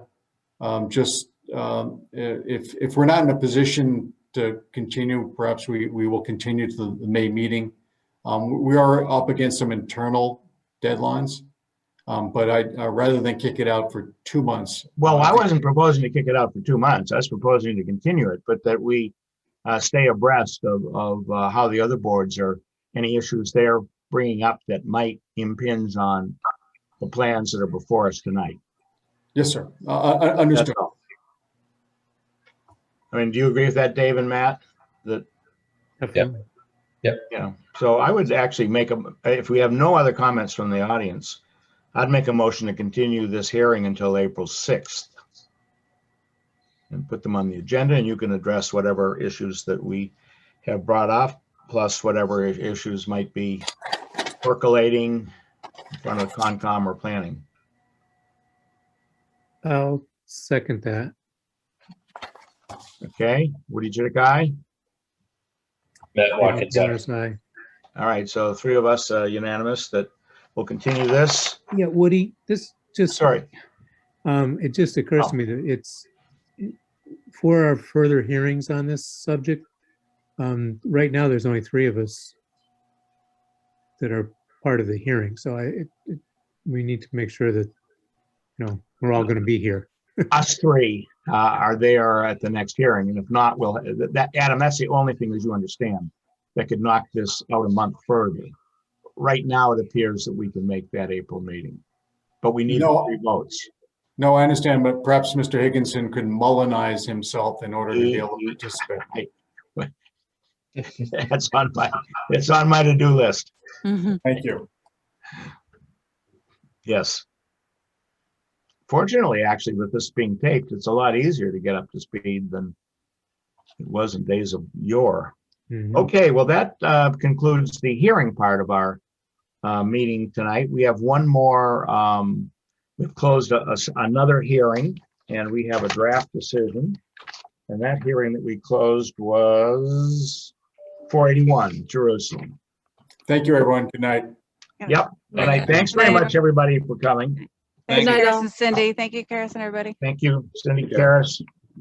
If Lauren is still around, thank you, Lauren. Lauren should leave too. Not that we don't love She's her probably here. at home. Is She she? probably doesn't have to go very far. I am home. Thank you, everyone. Thanks, Good to see you Lauren. all. Okay. Of course, aren't we all home? Yes, we are. So Woody, just to let you know that Charlie did draft this, and I had to take it off of his computer. I will make it neater and cleaner. He had some technical issues getting it emailed to me, so I'll make it look prettier. But the content is from Charlie. Okay, but we all have the decision. I'm just trying to find it. Somebody want to sort of take the ball on this one for a sec? Who wants to play Charlie in terms of where this decision came out? This is the one that's sort of partly large, right? This is the one where the people were slightly enlarging the 2 buildings on either side of their house so that the roof lines would match, and they were extending them by they were increasing them by 1.7 feet in one room to add a sitting room, and they wanted to add 6 dormers. And basically it was about increasing the facade, and the 2 wings on the both east and west side of the house were within the setback, and the house was built in 1920. There was going to be no additional bedrooms in the buildings. Well, there is going to be some living space, though, added on one of the wings. Yes. A sitting room over the existing studio. I'm just reading Charlie's decision. Yeah, no. And I would say all in all, this is one of the lesser kind of increases that we get. I mean, we often, as we all know, it's not uncommon to get somebody that's doubling the size of their house or doubling the size of their house in the setback or tripling it. And this is kind of in the neighborhood of we're going to increase it by 1/3 or 40% in each wing, but not overall. No, and there were neighbors who made comments, and they were endorsing the project. Yeah, having driven by the house a couple of times, more carefully than I did before, though each of those wings is not the most beautiful piece of architecture. I think this is going to enhance the appearance of the house rather than cause excessive massing. I think it's going to make the house look a lot more attractive and fit in, but it's my point of view. How about the others of you? Dave, Matt, have you been able to look at this? Yeah, I thought this was a nice project and not in the least impactful, certainly not detrimentally impactful, but almost not impactful on the neighborhood at all. Yeah, I'd agree. I like the way that it looked. and I was in favor of where Charlie landed with the decision, so. Which is in a nutshell, to approve the application that's submitted. I don't believe he had any changes to the application, did he? Other than, no. No. No, I don't think there was any additional information. There was no additional, John Canavaro said there was no additional information provided. Because all of the information was provided at the hearing in February. Yeah. No, I thought this was a nice project.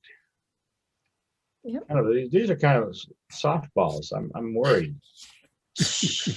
Being a New Englander, you know, I mean, if you say everything's going well, it's, I know, I've just screwed up the next 6 months of zoning. Well, You Woody, need to come over and see my office. You could come see the piles of paper. yeah, and Woody, you know, on the other side of the ledger, we have been confined to our homes for a year.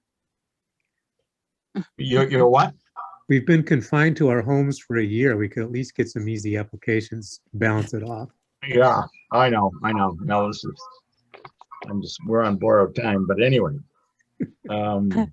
So I'd make a motion to accept this decision as written. I didn't see anything in it that would be, I didn't see any typos or anything. I mean, it's simple, it's brief, but that's not a sin. I saw a couple of typos, one of them being affect and effect. It's effect, Oh, it could be okay. affect. Yeah, I might have caught one or two if I could go back and circle them and shoot them. Well, why don't we get those grammatical or syntax changes over to Jen, but If everybody gets them to me, I will make them and then I'll send it to Woody for one final review before I file. Does that make sense? I think, okay. Looks good to me. So I'd make a motion to accept the decision as drafted with the minor edits that we've talked about. Second. All in favor? Lee Darst, aye. Matt Watkins, aye. Dave McMorris, aye. Woody Chidick, aye. Okay. Do we have any other pending business? Or any other new business? Jen, nothing? No, so we've got one filing that I've got thus far. The deadline's tomorrow. I'll let you know. I think we'll be okay to have Katie's in. Okay. So I'll work with Katie. You know, she'll just have to come on after the hearings, but we'll make it work. Lee. 62 Rust, are we going to assign someone tonight? Oh, yes. Oh, my Lord. Yes. Well, I will volunteer because I had to recuse myself for, for the other two. So I will volunteer for 62 Rust. Okay. I will do the, I promised I would do the Cohasset Harbor stuff. I've got a pile of paper this big. It's ridiculous, but now I can sort of clean up my office too, so that'll help. So I will do that one, and I'll draft it for final discussion next month. So Woody and Lee, you're doing the I'll do 62 Rust. Yeah. 62 Rust, right? Lee. I think that we have enough information to make that decision, even if John provides more. Which on 62 Rust? Yes, I can at least draft a decision. Oh, draft it. I don't think we're gonna. Anybody else think we're gonna learn much in that one? I mean, they've kind of done what they can. We can turn it down, or we can accept it. I don't see accepting it with further modifications. Speaking of cleaning things up. Yep. The Stasco property, anything that happens from now on is going to be new applications and new paper, right? So I can get rid of this? Yeah. Yes. Okay, now is he going to file anything, Jen? I know we're in litigation over the issue of. I have not heard anything. I will ask John and then I can update you. I'll ask John Hallen what the status is. I mean, my expectation would have been take us to court on the narrow issue and then deal with how he's going to comply or whatever or modify. We his plans are to in the- litigation, so we Yeah, probably okay. I mean, but it's up to him. right, absolutely. I think I'm due for an update on that, so I will ask. All right. Oh, speaking of updates, have we heard anything about Sandy Beach? I asked again, and I hear that they're talking. Yeah, I hear that they're talking. That's all I've asked, and I used to get a letter, and we don't get letters anymore. That's Okay. what Kim Salant left, retired. Oh, really? Really? Yeah. He doesn't seem that old. No, I think it came out of the blue. No. Yeah. It's only so much it can take. Oh, man. Mm. Okay, well, anyway, yeah, no, we don't have anything else pending, no other litigation or anything of that sort. Well, Not here. okay. All right. I won't say anything more and get in trouble. All right. So We can adjourn. I think we can adjourn. Hope It's you now enjoyed your evening, Mike. 9:32. What? Telling Mike, I hope he enjoyed his evening. What'd you think? Well, he's muted and He's muted. he's grinding his teeth. I don't know what that means, Mike. No, I appreciate, it was interesting and, I'm seeing some similarities between the types of issues that you folks deal with and what we would talk about, during my time on the planning board. So hopefully, maybe the learning curve won't be that steep, but no promises. But Jen, you'll reach out to me about lining up something with Carol? Yes, I will. I'm gonna send myself a note today. Thank you. You're welcome. Okay, and Mike, you and I can talk. Let's do it within the week so it doesn't get so much in the misty past that you know, but it also gives you a chance to think about why did you guys focus on this or not focus on that or whatever else. Yeah. Happy to do it. Yeah, no, that'd be great, Woody. And there was also some talk about some online training that might be available or something of that. Yeah, I think Lauren's going to send that to you and me. I don't know what it looks like, but it will depend on if they're holding them, if they've got anything scheduled, which I'm sure they will. You know, they tend to do things pretty regularly, so. My impression is if you can find something right on the money, it's really good. And there are some of these other things that are, I don't know, how do you write a decision or how long should your paragraphs be? I wouldn't attend that session particularly. The only requirement is you have to do 5 doc decisions before you can do anything else. Oh, doc, D-O-C-K, docs. That's another thing. Remind me to. It's like hazing. Yeah, I guess we have to. I still would, well, I don't want to take the time up tonight, but I'd still like to think about our role vis-a-vis the whole section 9, the wetlands and floodplain. I mean, most of that stuff we don't ever reference. And I think it's much better at the COMCOM level, but who knows? Maybe I'll have a chat. Jen, remind me, maybe I should talk to Karis about, is that a That's what I was wondering. that it become a zoning issue, or is this just some quirk of the town, when the town parcel? Yeah, and if it's a town, then let's get it on the list for the zoning bylaw working Yeah. group, make it part of the cleanup. Yeah, because there is an awful lot to be cleaned up, I'll tell you, in our bylaws. It's just astounding. I know a lot of those Never-ending things. battle, I think, Woody. What? It's a never-ending battle. Yeah, I know. It's there was something really, if you guys just want to give me about 30 seconds, it's something really kind of amusing I ran into in section 9. One of the things we have general provisions, and we have to do all sorts of assessments of man-made alterations of sand dunes. And I mean, God knows what else there is, stuff that just beyond me. we have to understand the inland wetlands restrictions and coastal wetlands restrictions, and I don't think we've done that.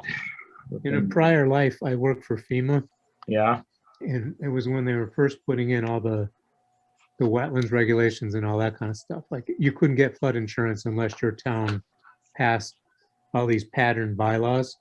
mm-hmm. And I mean, that was in, oh God, the 70s, I think.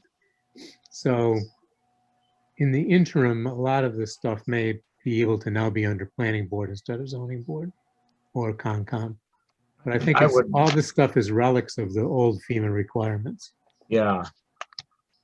Yeah, because we're just not, I mean, I would hate to admit it, but it's really not in our wheelhouse in terms of what we're have been trained or are trained to do. I mean, a lot of this stuff is weird. At any rate, okay. We just need a motion to adjourn. I make a motion to adjourn. Lee Darst, did I hear a second? But you're muted. You're muted. There you go. Second. Okay, all in favor? Aye, Woody Chidick, aye. Lee Darst. Matt Watkins, aye. Dave McMorris, aye.